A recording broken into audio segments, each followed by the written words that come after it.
कविदजम्बो फलचारुभक्षणम् उमासुतं शोकविनाशकारकं नमामि विघ्नेश्वरपादपङ्कजं।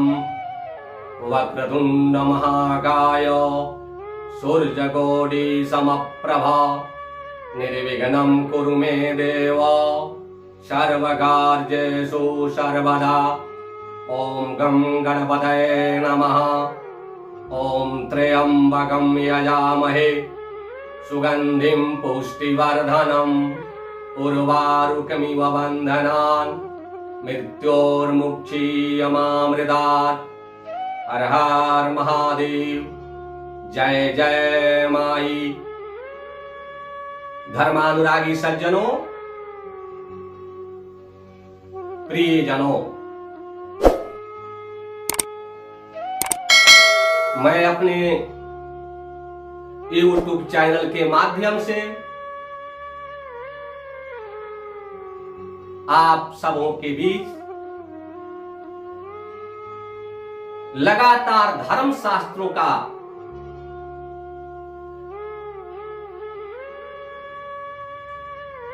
विधि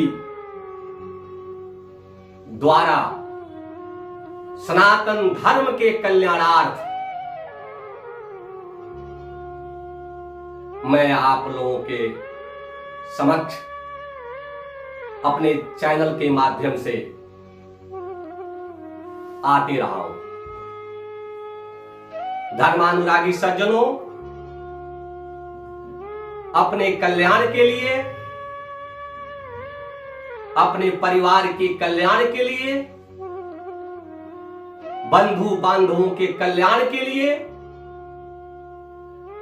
भगवान शिव की प्रसन्नता के लिए निष्काम भाव से पूजन करना चाहिए। इसका अनंत फल है। शास्त्रों में विविध कामनाओं के लिए, विविध कामनाओं के पूर्ति के लिए रुद्राभिषेक के अनेक द्रव्यों के संबंध में बतलाया गया है। धर्मानुरागी सज्जनों, आप किन किन कामनाओं की पूर्ति के लिए किन किन द्रव्यों से, द्रव्य का संबंध है जल, दधी, घृत, मधु, पंचामृत, गंगाजल, अनेक द्रव्यों से आप भगवान शिव का रुद्राभिषेक कर सकते हैं। लेकिन किन किन कामनाओं के लिए विशिष्ट द्रव्यों से भगवान शिव के अभिषेक का भी महत्व बतलाया गया है। धर्मानुरागी सज्जनों, अभिषेक से पूर्व पूजन आसन पर बैठने के पश्चात आप शरीर को शुद्ध कर लें, भस्म लगावें, रुद्राक्ष माला धारण करें। शिव के पूजन के लिए भस्म और रुद्राक्ष आवश्यक है। भगवान प्रसन्न हो जाते हैं। मैं आप लोगों को बतलाता हूं किन किन द्रव्यों से भगवान शिव का रुद्राभिषेक करने से कौन कौन सा फल प्राप्त होता है। वृष्टि नहीं हो रही हो, जल का अभाव हो, आप महसूस करते हैं किसी किसी प्रदेशों में, किसी किसी स्थानों में वृष्टि होती ही नहीं रहती, जल का अभाव हो जाता है। धर्मानुरागी सज्जनों, इस परिस्थिति में आप भगवान शिव का जल से अभिषेक करें। इस परिस्थिति में आप भगवान शिव का जल से अभिषेक करें। धर्मानुरागी सज्जनों, कोई लगातार बीमारी से परेशान रहता है, दवा फल नहीं देता, दवा शूट नहीं करता, आदमी लगातार रोग व्याधि से प्रभावित रहता है। रोग व्याधि के शमन के लिए गंगा जल में अथवा जल में कुश मिलाकर, कुश एक लती है, पौधा है, उसको मिलाकर भगवान शिव का अभिषेक करें। भगवान शिव प्रसन्न होंगे और आपकी व्याधि समाप्त हो जाएगी। पशु प्राप्ति के लिए आप कभी कभी ऐसा महसूस करते हैं, किसी के दरवाजे पर पशु मरते रहते हैं, आज लाया कल मर गए, ऐसे होते रहता है। तो पशु के प्राप्ति के लिए दधी से भगवान शिव का अभिषेक करें। पशु के प्राप्ति के लिए दधी से भगवान शिव का अभिषेक करें। लक्ष्मी प्राप्ति के लिए, मां लक्ष्मी के प्राप्ति के लिए गन्ने के रस से भगवान शिव का अभिषेक करें। भगवान शिव अति प्रसन्न हो जाते हैं।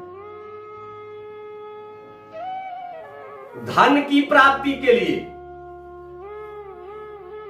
धन की प्राप्ति के लिए मधु तथा घृत से भगवान शिव का अभिषेक करें। भगवान शिव झटती प्रसन्न हो जाते हैं और आपकी मनोकामना पूर्ण हो जाता है। मोक्ष की प्राप्ति के लिए आजकल मानव जीवन कलिकाल में परेशान है। मोक्ष के प्राप्ति के लिए तीर्थ के जल से भगवान शिव का अभिषेक करें। तीर्थ के जल से भगवान शिव का अभिषेक करें। संतान प्राप्ति के लिए ऐसे सुनने में आया है, देखने में भी आया है कि कभी कभी संतान होते ही गर्भ से ही मृत्यु पैदा होता है, कभी कभी होने के तुरंत बाद ही वो समाप्त हो जाता है। किसी किसी को संतान है ही नहीं। तो संतान प्राप्ति के लिए गाय के दूध से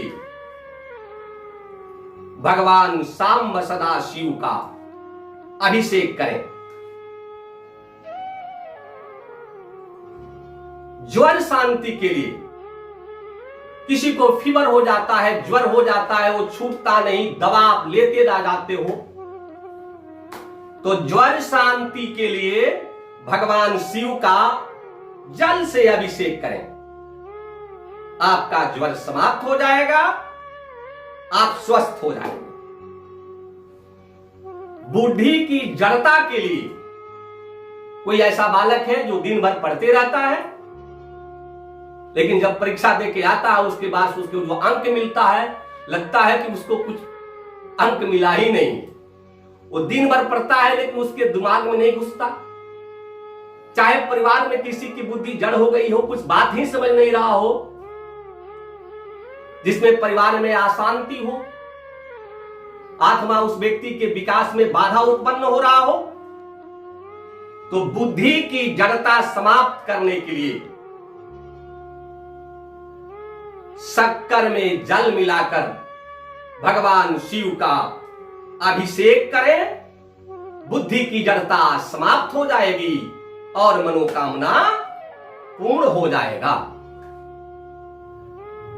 शत्रु प्रकोप शांति के लिए, वर्तमान परिवेश में व्यक्ति अपने कष्ट से जितना दुखी नहीं है, उतना दूसरे के प्रसन्नता से दुखी है। शत्रु के प्रभाव को समाप्त करने के लिए शत्रु को अपने बस में करने के लिए सरसों के तेल से भगवान शिव का अभिषेक करना चाहिए। समस्त कार्यों के सिद्धि के लिए, घर में वास्तु दोष हो, घर में परेशानी हो, कार्यों में अवरोध उत्पन्न हो रहा हो, समस्त कार्यों के सिद्धि के लिए गाय के दूध से भगवान शिव का अभिषेक करना चाहिए। भगवान शिव अति प्रसन्न होते हैं। धर्मानुरागी सज्जनों, इसके बाद भी अनेक द्रव्य है, सामग्री है, जिसे आप भगवान शिव का अभिषेक कर सकते हैं। आप किसी पात्र में जल भर दें, उसमें बिलपत्र डाल दें, उससे भी भगवान शिव का अभिषेक करें। आप पात्र में जल रखें, उसमें दुर्वा डालें, उससे भी भगवान शिव का अभिषेक कर सकते हैं। आप पात्र रखें, पात्र में फूल रखें, फल रखें, द्रव्य रखें, उससे भी भगवान शिव का अभिषेक कर सकते हैं। वो पुष्पोदक स्नान हो गया, दुर्बोधक स्नान हो गया, फलोदक स्नान हो गया, दर्बोदक स्नान हो गया। तो भगवान शिव अति दयालु हैं, वो झटती प्रसन्न होकर अपने भक्तों का कल्याण करते हैं। धर्मानुरागी सज्जनों, आप भक्ति भाव से भगवान शिव का अभिषेक करें, पूजन करें। और यदि कोई समझने में परेशानी आपको हो रही हो, परामर्श लेना हो, तो आप किसी सुयोग आचार्य के संपर्क में जाएं, अथवा मेरा भी नंबर मेरे चैनल पर है, आप संपर्क कर सकते हैं। धर्मानुरागी सज्जनों, आप मेरे चैनल के माध्यम से बहुत सारी चीजों की जानकारी प्राप्त कर सकते हैं, अनुभव ले सकते हैं। इसके आधार पर भी आप बहुत सारे कार्य संपादित कर सकते हैं। इन्हीं शब्दों के साथ जय जय माई, जय जय माई, जय जय माई, हर हर महादेव।